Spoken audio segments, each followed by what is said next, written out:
Et je demande à présent à Alexis Grimaud de me rejoindre. Il est chargé de recherche CNRS, rattaché à la chaire Chimie du solide et de l'énergie du Collège de France. Et c'est un sujet passionnant et ô combien utile dont il va nous parler, le challenge du stockage de l'énergie. C'est à vous. Tout d'abord, pendant que l'écran va s'ajuster, je pense à prendre quelques secondes, je voudrais remercier le CNRS et le Collège de France pour cette invitation. C'est une chance d'être ici et d'écouter toutes ces présentations. Je voudrais aussi dire, je pense, de façon rapide, que mon cas, donc je suis chargé de recherche CNRS depuis 2014, n'est peut-être pas représentatif de tous les chargés de recherche. Donc je pense que ça, c'est quelque chose à garder en tête.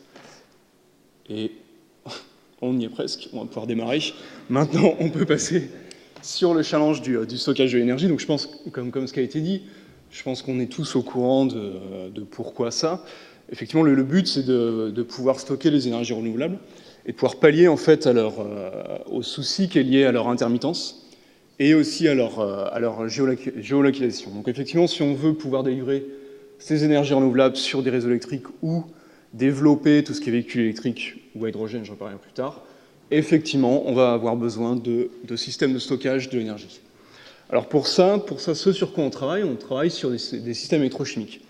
Donc à l'inverse de réactions chimiques où on a deux couples, par exemple oxydant-réducteur, lorsqu'on met un oxydant en contact d'un réducteur, on va créer l'oxydant et le réducteur inverse, et on peut avoir un dégagement de chaleur qui en fait sont des choses bien connues. Par exemple, lorsqu'on met de l'oxygène et de l'hydrogène en contact, on a ce qu'on appelle le fameux triangle du feu et d'explosion.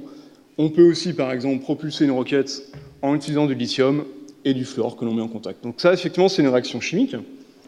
Dans un système électrochimique, ce qu'on cherche à faire, c'est en fait venir séparer ces deux couples. Donc pour ça, on vient séparer donc deux électrodes. À chacune de ces électrodes, on a un de ces couples oxydant-réducteur qu'on sépare par ce qu'on appelle un électrolyte, qui en fait sert à faire la navette d'ion, et on a, via un circuit externe, on récupère les électrons lors de ces deux réactions.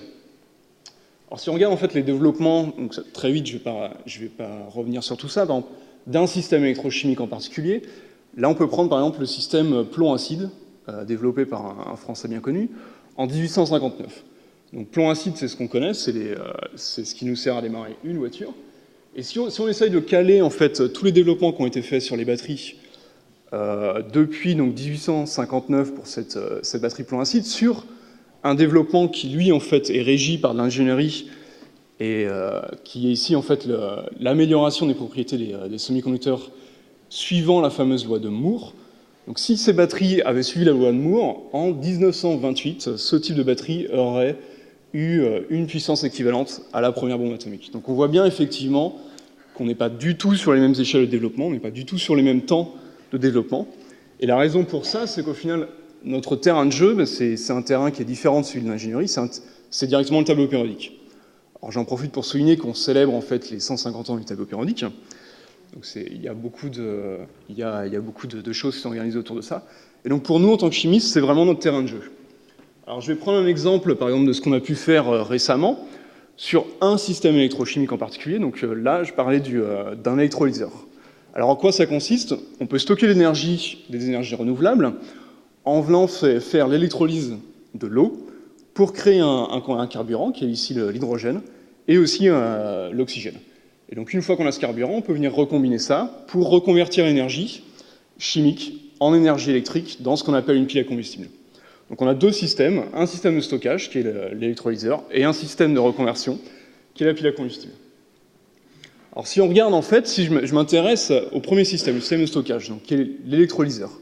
Donc on a deux demi-réactions, comme je vous ai expliqué, une réaction qui est la réduction de l'eau et une réaction qui en fait amène la grande partie des pertes d'énergie, c'est la réaction d'oxydation de l'eau. Donc c'est une réaction relativement complexe. Deux molécules d'eau donnent une molécule d'oxygène. Et pourquoi est-ce qu'elle est complexe? Parce qu'en fait, elle est associée au transfert séquentiel de 4 protons et 4 électrons en étapes successives. Donc en fait, lors de la réaction, on a 4 étapes successives qui interviennent, chacune avec des cinétiques différentes, qu'il faut améliorer une par une afin de diminuer les pertes énergétiques lors de cette réaction.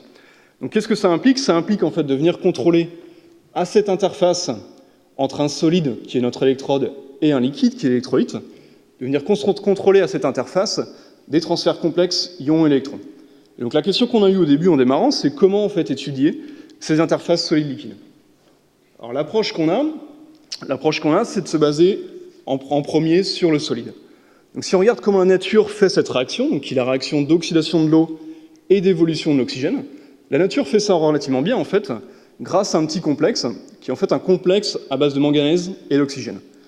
Donc en fait, on a un complexe à base de métaux de transition, donc c'est des métaux qui sont bien connus pour pouvoir changer de degré d'oxydation de façon réversible. Et donc on vient développer en fait des complexes, pas des complexes, mais des électrocatalyseurs qu'on synthétise afin d'essayer d'améliorer cette réaction. Alors donc ça c'est notre approche, effectivement, avec une chimie qui est ce qu'on appelle une chimie du solide. Donc on vient créer des solides qui nous servent de catalyseurs. La façon dont on réfléchit sur ces solides, comme je vous dis, on a un transfert de charge à l'interface entre ce solide et l'eau. Donc la première chose à laquelle on a pensé, c'est en fait venir regarder le niveau énergétique des électrons, donc directement le potentiel chimique des électrons dans ce catalyseur, par rapport au potentiel chimique de l'eau que l'on cherche à oxyder. Donc ça, c'est la première approche c'est l'approche qu'on a pu développer. Donc en jouant effectivement sur ces potentiels chimiques des électrons, et en particulier via une approche de chimie solide, en changeant la localisation du potentiel chimique des électrons, soit sur des états qui sont principalement métalliques, soit sur des états qui sont principalement oxygènes, on peut changer le site actif de la réaction d'oxydation de l'eau.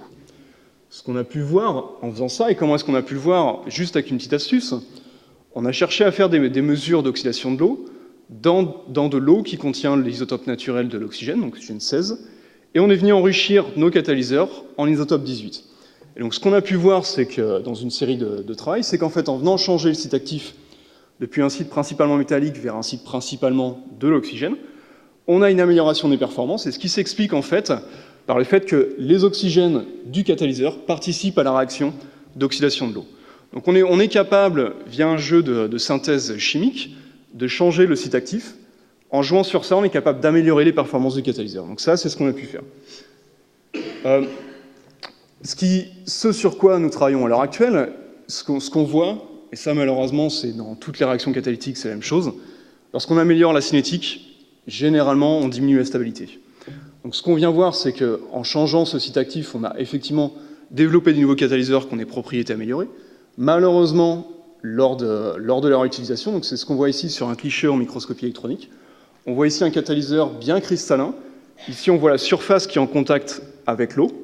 Et on voit qu'en fait, au cours de la réaction d'oxydation de l'eau et de dégagement d'oxygène, on vient en fait casser la structure à longue portée cristalline de ce catalyseur en surface avec l'eau. Donc ça, c'est les choses sur lesquelles on travaille à l'heure actuelle.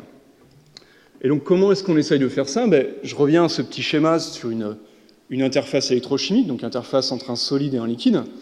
Là, je vous ai présenté une partie de l'approche qui consiste à venir regarder le solide, mais on peut aussi regarder le liquide. Donc ça, c'est les choses sur lesquelles on commence à regarder comment on peut venir structurer le liquide pour essayer de contrôler tous ces phénomènes aux interfaces. Et en faisant ça, on est venu découvrir des nouveaux phénomènes qui n'ont plus rien à voir avec l'électrochimie.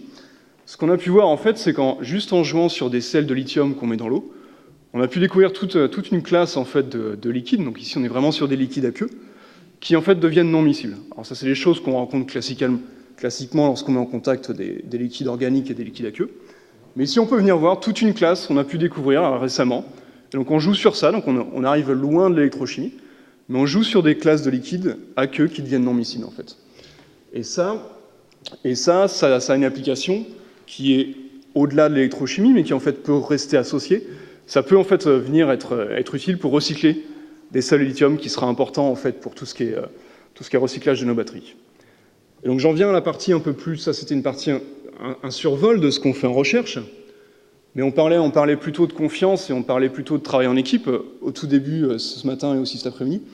La confiance, elle vient en particulier d'une personne ici, donc le professeur Jean-Marie Tarascon, qui au cours de longues discussions, donc sans jamais le rencontrer, longues discussions par email, lorsque j'étais postdoc au MIT, m'a dit « Ok, pourquoi tu ne candidaterais pas avec moi pour un poste CNRS pour le laboratoire que je lance au Collège de France ?»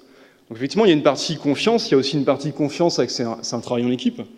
avec différentes catégories de chercheurs ou de permanents dans une équipe, entre des maîtres de conférences, des chargés de recherche, des ingénieurs en support et des gestionnaires.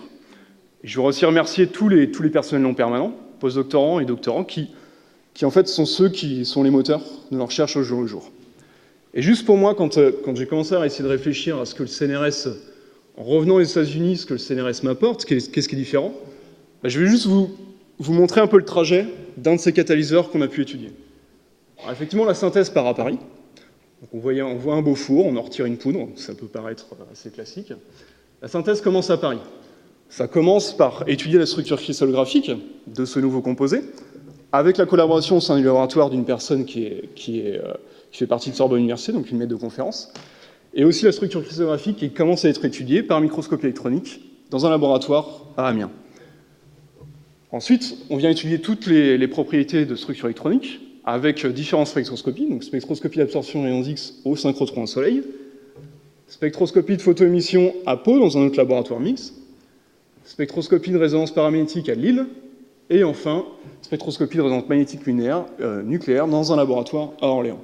Donc la poudre, en fait, a voyagé sur tous ces laboratoires, pour finalement arriver dans les mains de théoriciens à Montpellier, pour en fait venir corroborer toutes ces mesures, et venir en fait, par les calculs ab initio, confirmer la structure électronique de ces matériaux.